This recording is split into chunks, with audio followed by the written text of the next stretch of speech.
고생이 많으십니다. 부총님 예, 힘내십시오. 감사합니다. 그런데 저는 좀 이해가 안 되는 게요. 이번 추경의 목적을 대통령도 구조조정 과정에서 일어나는 실업대책이 있다고 얘기하고 부총리도 그렇게 얘기하고 계시는데 과연 추경을 왜 갑자기 입장을 선회했는지 좀 이해가 안 됩니다. 불과 얼마 전까지만 해도 부총리 스스로 추경 필요성을 제기하는 분도 있지만 지금 추경을 하는 것은 득보다 실이 많다. 이렇게 얘기를 하시고서는 사실 구조조정에 초점을 둔 추경이라면 브렉시트하고 상관이 없다고 계속 아까 김정인 의원 질의에도 말씀하셨거든요. 예.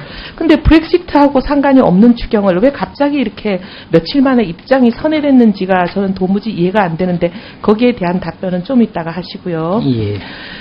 저는 추경 재원에 대해서도 조금 궁금한 게 많습니다. 지금 보면 1.2조는 세계이기여금이 남았고 추가 세수가 한 9조 정도 더 들어오니까 10조는 충분하다 이러시잖아요. 예.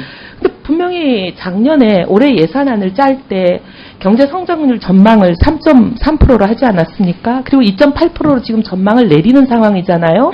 정부 입장이 공식적으로.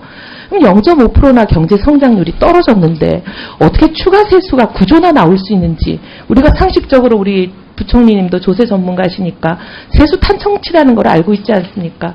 통상 지금까지 한국 경제가 보면 세수 탄성치가 한 1 정도 돼서 성장이 올라가면 세수가 늘어나지만 성장이 떨어지면 세수가 더 떨어져야 되는 게 상식적인데 성장은 0.5%나 주저앉았는데 어떻게 추가 세수가 9조나 더 났는지 저는 이게 도무지 이해가 안 되고요.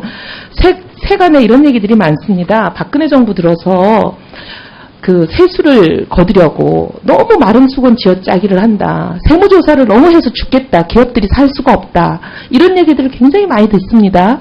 근데 만약에 그랬다면 저는 그래서 이제 부총리한테 요청드리고 싶은 것은 어떤 세수가 얼마나 늘어났는지 항목별로 숫자를 좀 주십시오. 예. 상세하고 구체적으로. 지금 답은 이제 좀 이따 좀 하시고요. 근데 이렇게 탄력적 세정이라는 것을 동원해서 이렇게 세수를 추가로 많이 걷었다면 그랬을 가능성이 제일 높아 보이는데 한편으로는 돈을 풀어서 경기를 살리겠다고 하는 정부가 한편으로는 무리한 세수, 탄력적 세정, 마른 수건 쥐어짜기로 세수를 추가로 9조씩이나 더 얻었다. 작년 세수에 비해서 20조가 늘었다. 이런 얘기를 국민들이 어떻게 납득을 하겠습니까? 예. 네. 예, 어떤 세수가 얼마나 늘었는지 좀 말씀 주세요. 예. 법인세하고 부가세가 제일 많이 들었습니다. 그런데 지금 경제가 어려워서 성장률이 떨어지는데 법인세, 부가세가 많이 들었어요. 예. 예. 그러니까 바로 국민들이 이거 정말 마른 수건 쥐어짜기 하는 거 아니냐, 무리한 세무조사 하는 거 아니냐 이렇게 생각을 하는 거거든요. 추가로 세무조사 건수와 추징액을 총액을 주시고요. 유형별로 세무조사 유형별로 이걸 좀 다 주십시오. 알겠습니다. 도무지 이해가 안 되는 상황이다. 한쪽으로는 돈을 푼다고 금리를 내리고 온갖 가계부채의 문제점을 만들어내고 있는 정부가 한쪽으로는 또 무리한 세정을 해가지고 이렇게 추가 세수를 많이 걷었다면 도대체 병 주고 약 주는 건지 좀 이해가 안 됩니다. 예, 의원님 그 말씀을 드리자면 예. 무리한 세정이라든가 세무조사 그런 것은 없습니다. 이번에 아니 상식적으로 생각해 보세요. 뭐 이유가 설명이 되세요? 성장률이 이렇게 떨어져서 내려앉았는데 사실 성장률이 이 정도 떨어져 내려앉으면 2조 정도 세수가 줄어야 되는데 세수 탄성치를 적용하면 근데 어떻게 9조가 더 늘어납니까?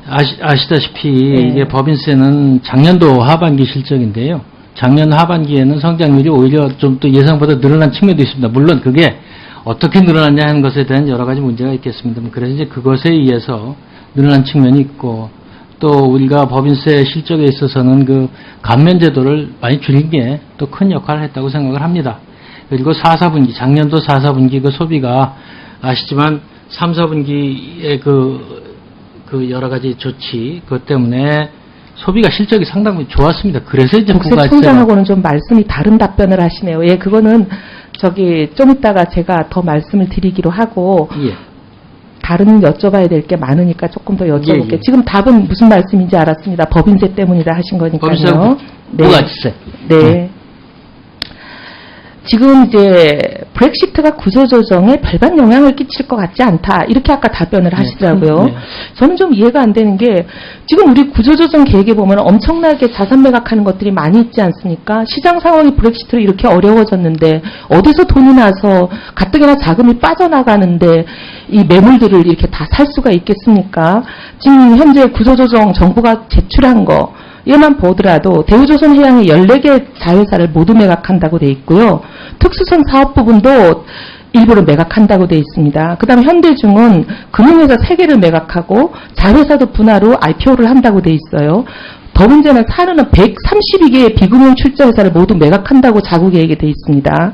그리고 성동조선 2개 야드를 매각하고 SPP도 M&A를 추진하고 삼성도 유상증자를 하면 ABS를 발행한다고 돼 있는데 이게 도대체 총 얼마나 되는 규모입니까? 이 자구계획 안에 포함되어 있는 매각 계획이. 이게 과연 우리 시장이 받아들일 수 있는 규모며 브렉시트가 없었다 하더라도 이걸 어떻게 다 팔겠냐 다들 그렇게 생각하는데 이게 브렉시트까지 겹쳤는데 누가 삽니까? 그 브렉시트이 겹쳐서 장기적으로 자금이 어떻게 움직일까 하는 것에 대해서는 저희도 좀 고민을 해봐야 되는데 자금이 벌써 빠져나가고 있고 일단 단기적으로는 빠져나가고 충격을 받는다는 것도 부총리께서도 인정하신다잖아요. 아까 말씀 그렇게 하시는데요. 예, 저희가 약간 움직임은 있습니다만은 대규모로 움직일 것 같지는 않다. 단기적으로 그렇게 말씀을 드렸죠. 그래서 지금 우리 어찌됐건 간에 지금보다 상황이 나빠지는데 어떻게 지금 상황에서도 이 수백 개 회사를 다 살 수 있는 자금이 어디서 나옵니까? 분할해서 네. 하는 것이니까요. 그것은 다 또 약 한 10조 정도라고 저희가 추정을 한다고 합니다. 그래서 그것은 그리고 예, 이 시가총액에 대해서 좀 계산한 것을 주십시오. 각 사별로 그 자구계획의 매물로 계획하신 것들, 매각한다고 계획하신 것들이 각각 얼마씩인지 그 자료를 좀 주시고요. 예, 그렇게 하겠습니다. 현대중하고 삼성중이 어떻게 보면 시장에 매각을 한다든지 유상증자 이렇게 시중 자금을 끌어가는데 사실 경쟁력이 부족한 대우가 이게 과연 팔리겠습니까? 근데 저는 이 정부의 구조조정 계획을 보면서 자구계획에만 맡겨놨어요. 그 회사들이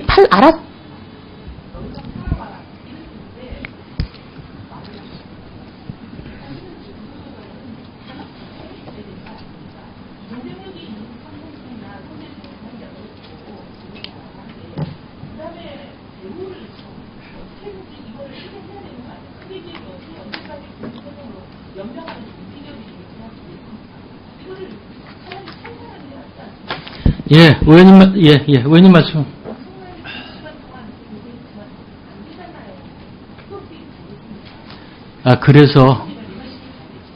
그렇게 하겠습니다.